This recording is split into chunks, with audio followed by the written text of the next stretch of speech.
finally यो चाहिँ ready भयो लाग्दो रहेछ क्या फेरि गाह्रो छ नेपालको आलु र दुबईको आलुमा फेरि अलिकति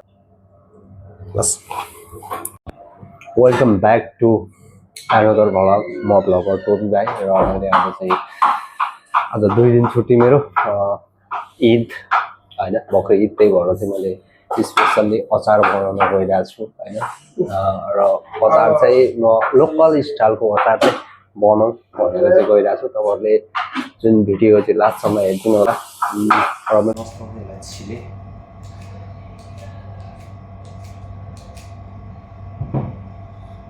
र गाजरलाई त सायद छिल्नु पर्दैन होला हैन दुईटा गाजर राख्नु र तीनटा कुकुम्बर र यसलाई म स्लाइस टाइपमा काट्छु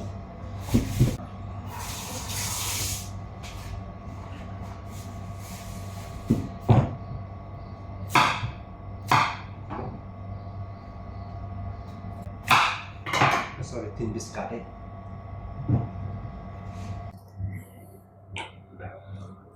तर अलिक गाह्रो चाहिँ गाह्रो हुन्छ ल पर्फेक्टली सेप चाहिँ हैन त्यही भएर मलाई थोरै गाह्रो हुन्छ मैले यो चाहिँ फर्स्ट ट्राई हो है तपाईहरु चाहिँ नमगाउनु नि भाइ मलाई भ्लगर टोपी भाइ एउटा अचार हामीलाई पनि भनेर नभन्नु ल म फेरि साह्रै मिठो बनाउँछु नि तर तपाईहरु दुबईमा हुनुहुन्छ भने चाहिँ अर्डर गर्न सक्नुहुन्छ ल मलाई फेरि तपाईहरुलाई होम डेलिभरीको पनि व्यवस्था छ र अब फेरि यो क्यारोट के भन्छ गाजरको पाला हैन यस पनि फेरि ठ्याक्कै यो साइजले काट्ने के है ठ्याक्क यस्तो पाराले के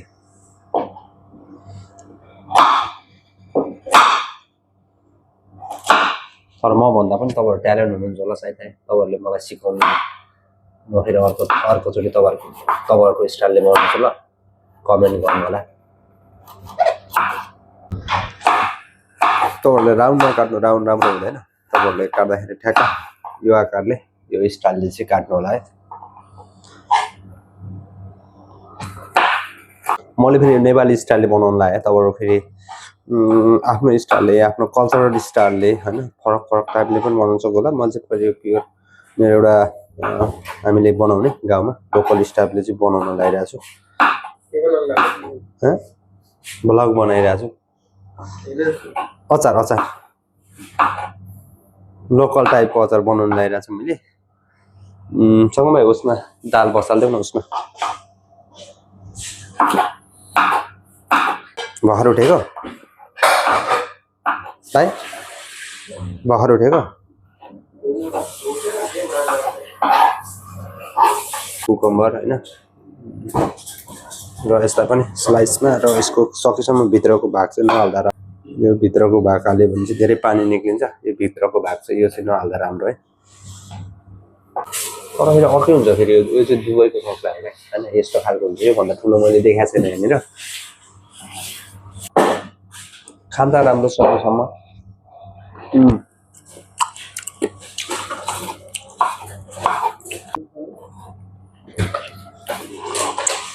हाल भरालाई समय कति हुन्छ विदेशमा फेरि यस्तै हो एकचोटि बनाएपछि दुईचोटि खानु पर्छ लगभग 3 चोटि 4 चोटि पनि खानु पर्छ के दुःख थियो यो है मैले चाहिँ यो स्टाइलमा काटेको हैन ठ्याक्क यो स्टाइलमा चाहिँ सर कटको चाहिँ नाम थाहा भएन तर यो स्टाइलमा काटे र म ठ्याक्क अब ग्रिन चिली थोरै लगभग त्यति गाई चाहिँ आलु चाहिँ फेरि नपाक्दो रहेछ क्या यसलाई यस्तो कटिङ गरिरहेको छु म है भित्र नपाक्दो रहेछ क्या फेरि गाह्रो छ नेपालको आलु र दुबईको आलुमा फेरि अलिकति फरक छ नि त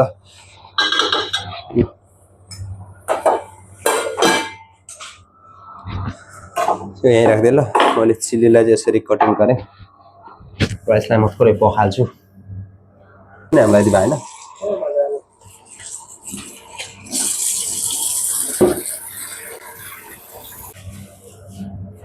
प्याज हाल्दा राम्रो होला है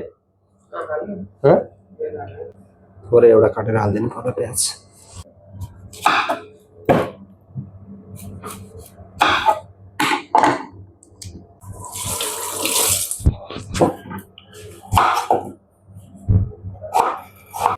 प्याज चाहिँ मैले फेरि एउटा मात्रै हालेँ यसमा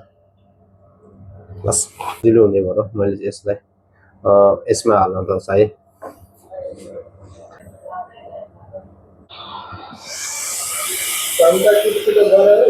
मेरो चाहिँ लगभग 50% चाहिँ रेडी भयो अचार होइन अब बाँकी नै छ यसमा मसलाहरू हरेक कुरा हाल्न बाँकी नै छ तर आलु अलि राम्रोसँग पाकेन जस्तो छ होइन खासमा आलुले चाहिँ त्यसको उ निकाल्ने हो त के भन्छ एउटा त्यो अचारलाई चाहिँ कभर गर्छ चाहिँ आलुले त्यही भएर मैले आलु हालेँ बिचमा नपाक्दो रहेछ नि त आलु होइन भाइ ल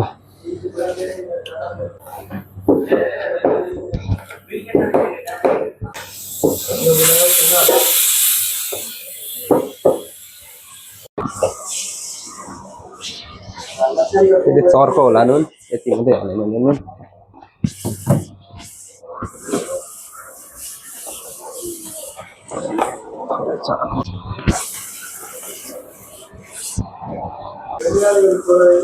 अर्को हाम्रो भेजिटेबल मसला रहेन चाहिँ यही हाल्नु पर्यो कलर आउँदैन फेरि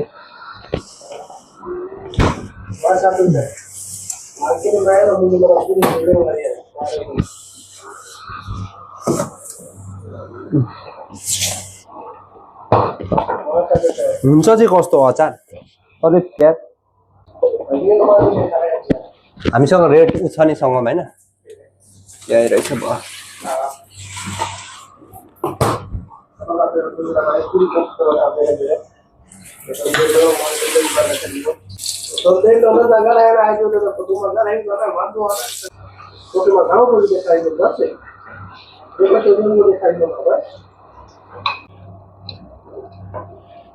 हामीसँग मेथी छैन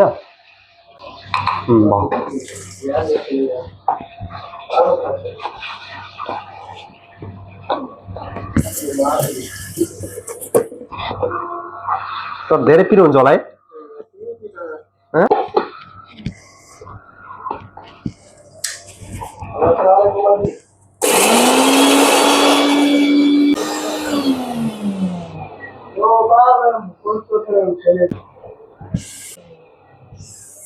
अब पिउँदिन भो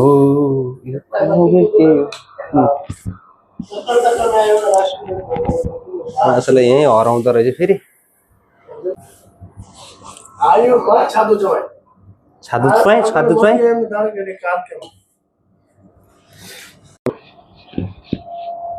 चट्ट फेरि यसरी झान्ने हो नि त फेरि क्या अच्छा ल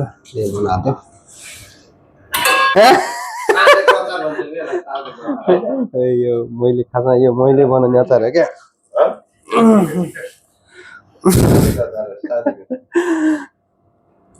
अमिलो होला फेरि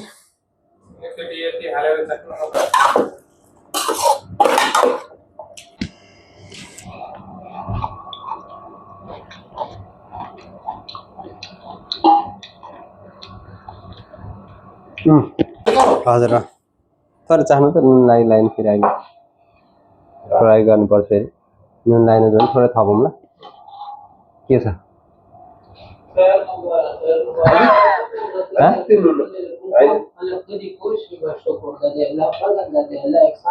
ठिक छ नुन अलिकति एकदम ल फाइनल्ली यो चाहिँ रेडी भयो होइन दाइलाई नि मैले चखाएँ ठिक छ नि दाइ होइन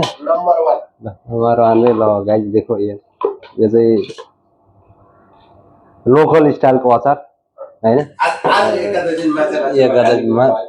एकादशी भएर चाहिँ लोकल अचार बनाएको ल फाइनल्ली रेडी भयो तपाईँहरूले देख्न सक्नुहुन्छ